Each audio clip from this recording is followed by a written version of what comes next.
Всем привет! Добро пожаловать на мой канал. И сегодня у меня новый хобби-влог. Кому интересно, оставайтесь со мной и приятного вам просмотра. Сегодня я взяла для раскрашивания творческое самовыражение. 6-й номер за 17-й год. Мне раскраска очень нравится. Она такая новогодняя, уютная. Ну да, кстати, фикс прайс. Вот у меня этих гирлянд много со звездочками, там, снежинками. И вот именно вот это с елочками постоянно у нее украшения сваливаются. Но я отключила просто потому, что как бы на камеру при кольцевой лампе все равно не будет сильно видно. Вот.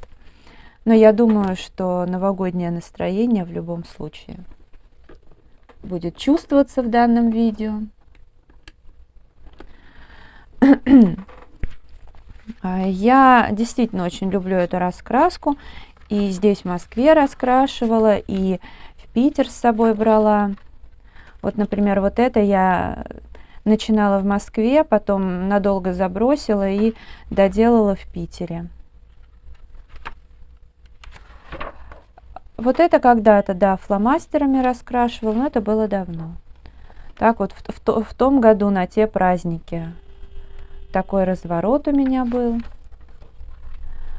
Это тоже я раскрашивала давно, все собираюсь доделать и никак. Это вот я в Питере раскрашивала, такая атмосферная, уютная иллюстрация. Вот здесь тоже очень мне нравится. Не знаю, все вроде простенько, но это давно одна из первых. Вот это мне нравится.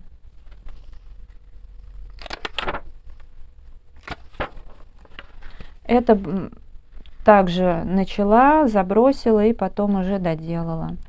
Здесь за счет освещения мало блесток видно, но на деле они есть, и они, конечно, очень классные. Это тоже давно раскрашивала. Вот эта конфетка. Вот эту часть надо доделать. Это я как раз раскрашивала, бросила, когда для меня это было еще допустимо. Ну, будет настроение, я и доделаю. В этот раз я выбрала для себя вот такую иллюстрацию. Это ж у нас кто? Санта или гномик? Непонятно. Ну и ладно.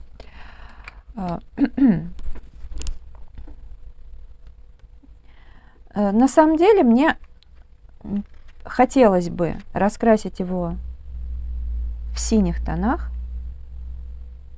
Но вот я подумала, что, наверное, лучше стандартно в красном. Не. Раз хочется раскрашивать в синем, значит в синем. Я возьму сейчас карандаши, вот эти Vista Artista. И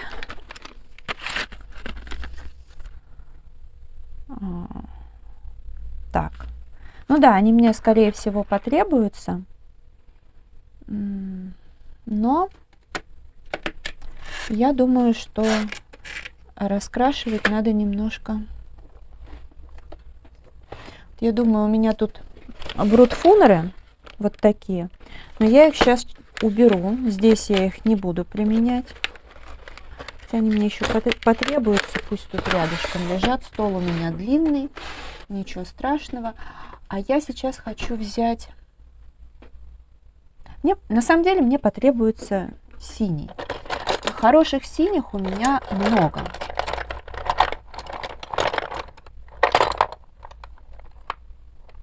Да. И какой из них выбрать, я пока не знаю. Вообще, после некоторых раздумий, у меня просто была мысль достать 120 которые штук кохенуровский, ой, господи, брутфунеры набор, но я взяла свой любимчик, это Кохенур химический карандаш. Господи, что происходит-то? Вот. И также я взяла дервент белый.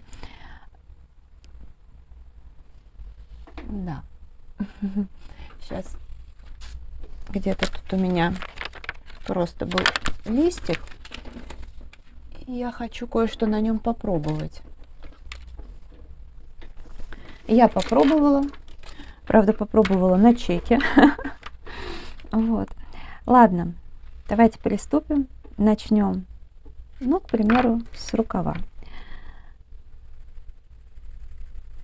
Мне этот карандаш нравится, во-первых, потому что он супер мягкий. Наверное, надо как-то так совсем опустить камеру. Можно, конечно, и на другой штатив все это дело перенести. Попробую еще так наклонить. Потрясающий оттенок, ну, лично мне нравится. Карандаш супер, просто супер мягкий, хорошо пигментированный. И мне повезло тогда в Ашане, я купила по 19, что ли, рублей, а то и меньше, мне кажется. Много таких карандашей, они, правда, к сожалению, ломаются. Может быть, это зависело от партии, не знаю. Но факт тот, что там были и совсем вот половинки, и целые. Но я набрала прям огромное количество, потому что это очень классные карандаши. Ну, у них есть еще красный карандаш. Но красный мне как бы... Я не фанатка, хотя, может быть, мне и стоит присмотреться, потому что так или иначе красный иногда нужен. Ну, а этот карандаш, он восхитителен. Это просто вот такое удовольствие им раскрашивать, потому что, ну, вот много у меня вроде карандашей. Есть с чем сравнить. И подороже, и подешевле. Ну, до чего этот прекрасен. Так, ну здесь все, в общем-то, растянуть, наверное, а потом, не знаю, может быть, еще что-то, какой-то оттенок добавлю. Но пока я сделаю именно вот так. Да, я потом, может быть, пройдусь еще вот этим поверх белого, получится неплохо.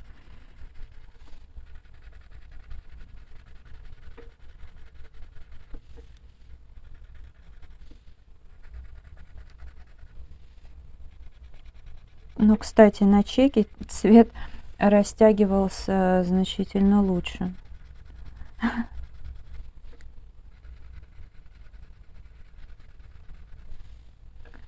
Ну и ладно. Сейчас буду выкручиваться. Обычно я его использую, этот карандаш, для фона. Ну, конечно, никогда надо весь лист закрасить, но, в общем, мне очень нравится использовать для фона. Я там и в раскраске ой все использовала. Пожалуй, это был один из немногих карандашей, который вроде как нормально там ложился, потому что бумага там, ну, совершенно кошмарная. Так, ну что, попробую теперь практически без нажима, так как, повторюсь, карандаш очень хорошо отдает пигмент. Я прям слегка пройдусь. Ну да, здесь будет несколько слоев. Ну, потому что я именно вот такую технику выбрала не для того, чтобы себе там жизнь облегчить, а просто мне так захотелось. Ну, я думаю, так у всех, знаете, когда смотришь на иллюстрацию и понимаешь, что ну вот так вот ее можно раскрасить. Иногда, конечно, и по-другому бывает.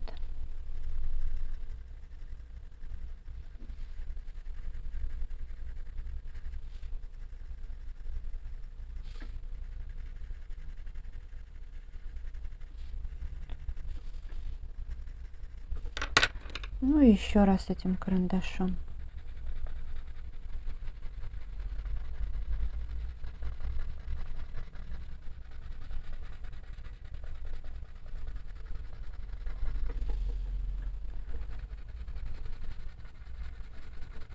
Так.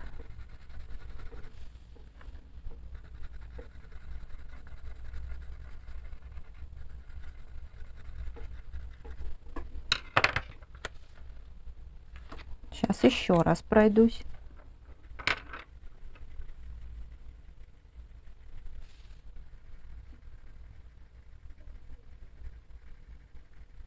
Я просто очень люблю синий цвет. И когда удается купить какой-нибудь прям вау разновидность, я, конечно, очень радуюсь. Это вот маркеры, когда я там в Леонардо покупала, Шарпи, там еще были какие-то корейские. У них, конечно, качество такое себе, но был синий цвет. Обалденный. И вот я, несмотря на то, что у них отвратное качество, ну, они просто, их надолго не хватает, я все равно покупала. Раза 2 или 3, наверное, брала. Вот, ну, потому что цвет запредельно крутой. Он как бы, знаете, такое чувство, что он, с одной стороны, он очень насыщенный, а с другой он как будто прозрачный, идеально подходящий, не знаю, под космические какие-нибудь иллюстрации, а тему космоса я, как вы знаете, просто обожаю. Ну, на канале есть и новые зрители. В общем, да, есть у меня такая слабость.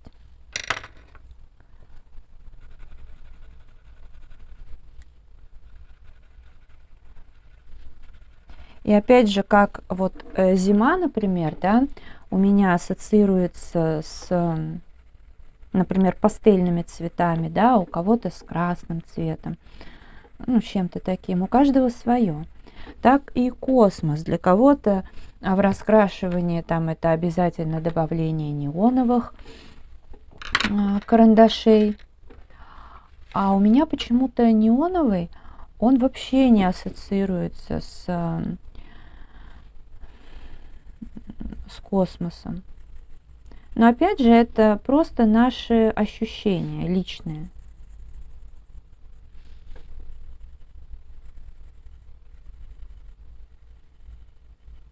И мне вообще кажется, что это откуда-то совсем из детства идет. Но у меня так.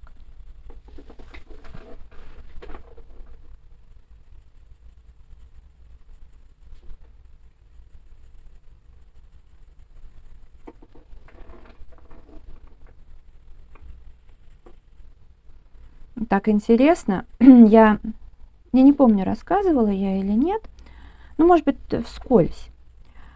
Я очень, скажем так, почему-то не люблю у нас в Москве район Измайлово. Вот, хотя так или иначе, с детства я там, ну, во-первых, это не так далеко от моего района, и от района, где там бабушка жила, и так далее. В Измайлово у нас там и родственники. Вот. Потом и, ну, вообще как бы. Но я почему-то с детства, вот те районы, Измайлово, Преображенка, я прям не любила. Я вообще редко там чувство покоя испытывала.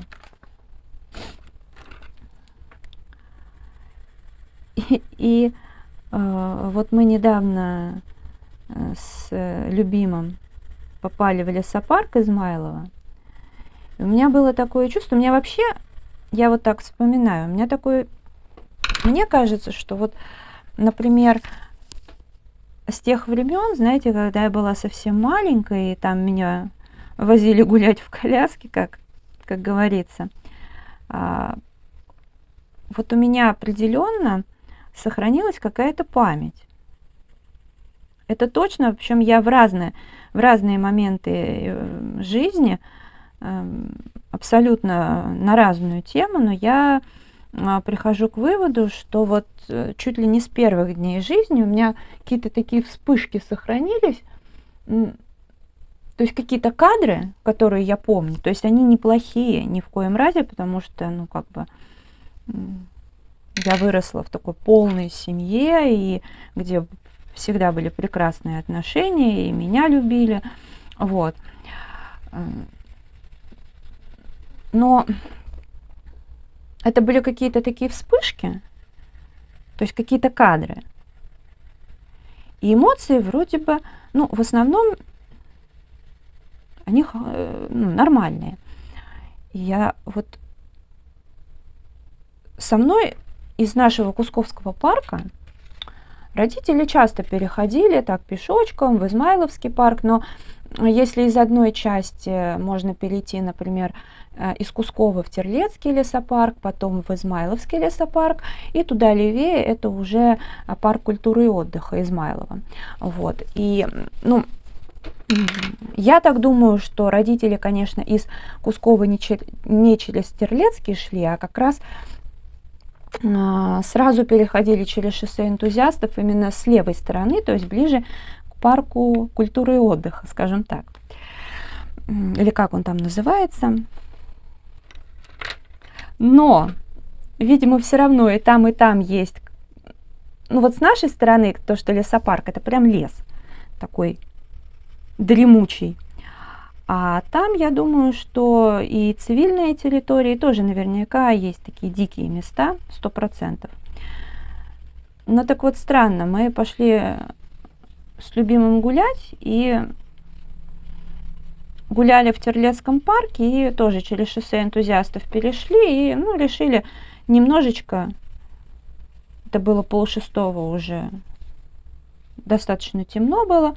В общем, мы решили там пройтись. И вы знаете, вот у меня такая вспышка, как из детства. То есть я так посмотрела наверх, но, видимо, вот этот кадр, у меня это почему-то тревога. То есть я думаю, что я с детства не любила этот парк. Мне иногда вот эти кадры, именно из парка, они почему-то даже ночью бывает снятся, не всегда, но редко, кстати, но снятся.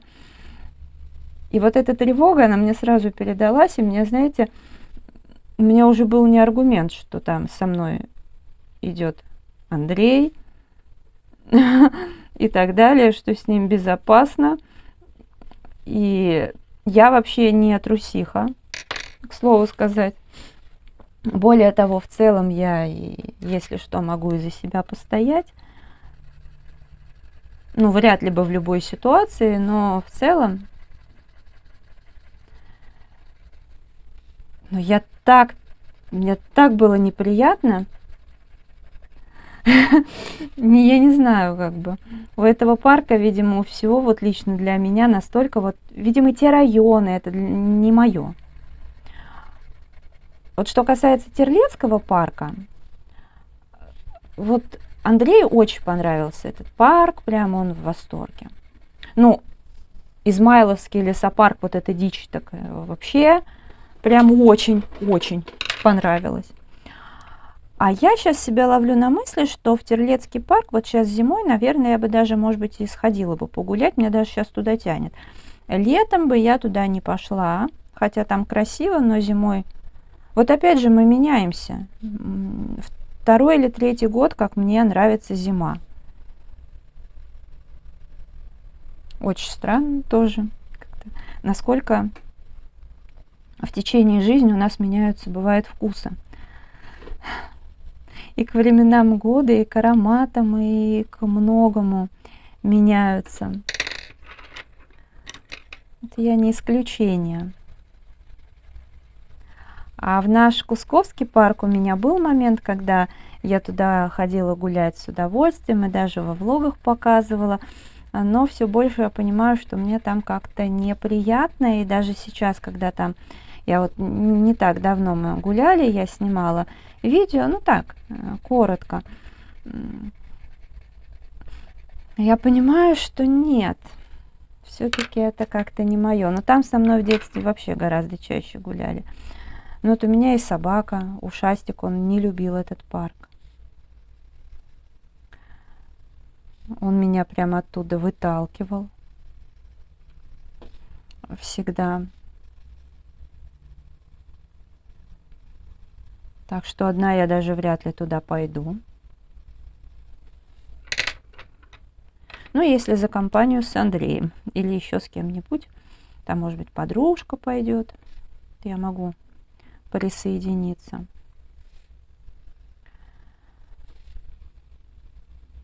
А так, я думаю, что если не на Ходынке, то В Терлецкий можно иногда сходить. Но вот удивительно моя любовь к парку Ходынское поле.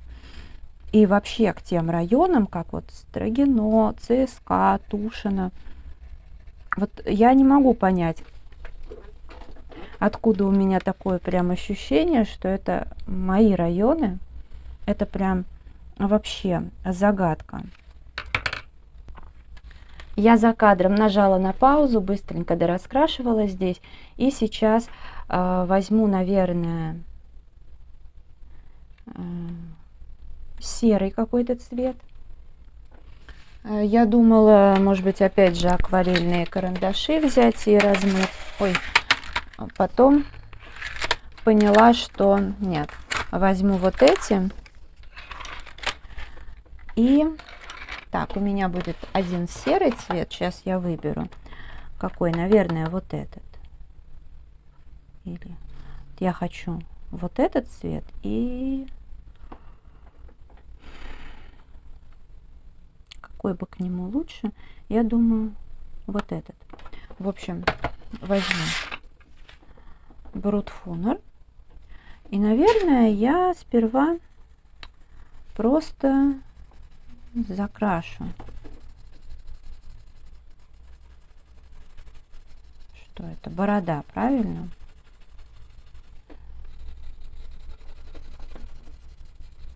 А потом добавлю вот того красивого цвета. Это Smoky Blue.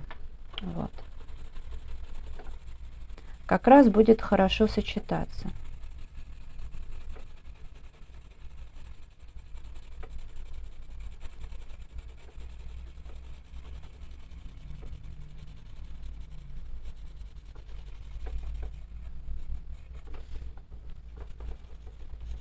Вообще сейчас, конечно, идеальное время года для раскрашивания, для всяких хобби. Я вот сейчас у меня, казалось бы, ну, никакой запарки особо в принципе нет, но и не могу сказать, что у меня прям все сделано, потому что еще предстоит и уборка, и много чего. И я когда перед тем, как садилась за раскрашивание, у меня прям, знаете, так было, что надо все быстрее, быстрее делать. А сейчас я как-то вот села и сразу погрузилась в этот вот мир раскрашивания, и нормально. Не знаю, в какой тут я последовательности, где буду что прокрашивать. Наверное, тоже так хаотично, только надо поточить карандаш.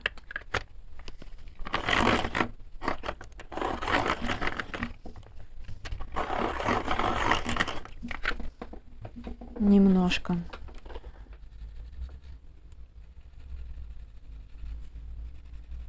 Наверное, надо даже было с этого карандаша начать, а уже потом закрасить.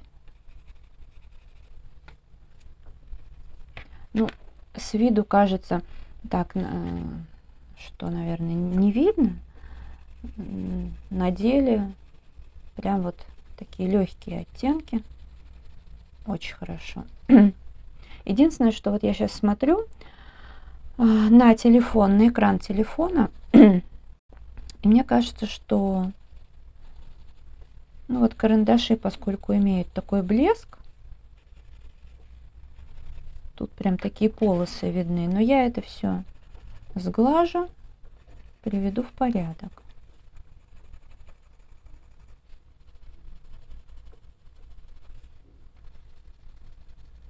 Будет миленький гномик. Ну, я все-таки думаю, что это гномик, наверное.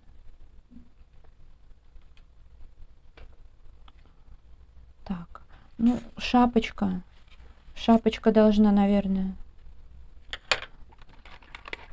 Да, сейчас я сразу сделаю.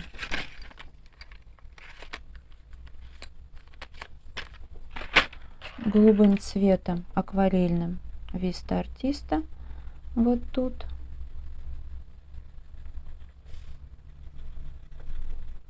Так вот. Вот.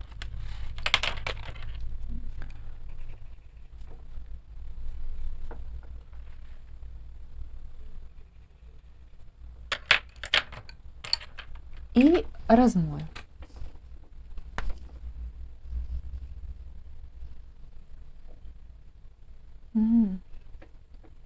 Что-то думаю, смотрю с кисточкой, что-то не так, не самое прям...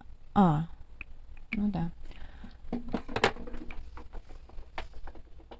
Надо было другую, хотя вот это тоже очень хорошая. У меня просто две любимых кисточки с резервуаром для воды. Это вот это мне, по-моему, Оксана дарила именно вот эту. Она мне нравится. Потому что фикс-прайсовские и пентелевская, это, конечно, ни о чем. А вот это вот очень классно. По-моему, да, это точно подарок Оксаны. Дивента кисточка. Вот. Спасибо тебе огромное. Вот я ей пользуюсь. И еще пользуюсь своей кисточкой с Алиэкспресс. Вот они мне обе нравятся. Я просто почему-то в своей задумчивости взяла кисточку. Думаю, классно, но что-то не то. И мне почему-то казалось, что она с Алиэкспресс. И думаю, как-то она себя по-другому ведет немножко. А сейчас уже понимаю, да, вообще-то это просто другая кисточка. Тоже классная, любимая, но другая. Салика у меня вот это. На первый взгляд у нее вот так, такие волоски, но она тоже кайфовая. Ну ладно. С этим закончили. Нет, не закончили, потому что здесь еще вот эту часть, помпончик, тоже сразу размою.